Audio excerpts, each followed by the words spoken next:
Hey there! So, let's dive into the problem we're tackling today. The challenge at hand involves listing directories that contain at least one .in their names using the dir command in Windows.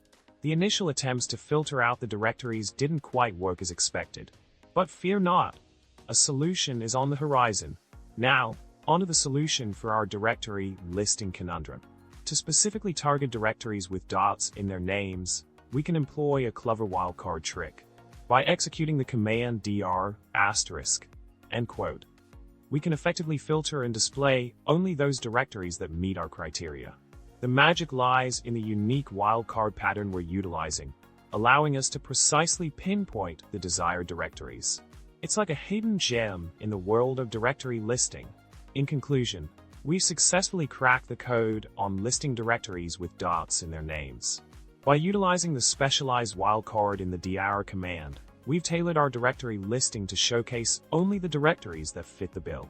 I hope this solution sheds light on this specific scenario and inspires you to explore more tricks and tips within the realm of Windows commands. Thanks for tuning in, and remember to subscribe, like, and drop a comment below with your thoughts or any Windows command tricks you'd like to share. Stay tech savvy and keep exploring.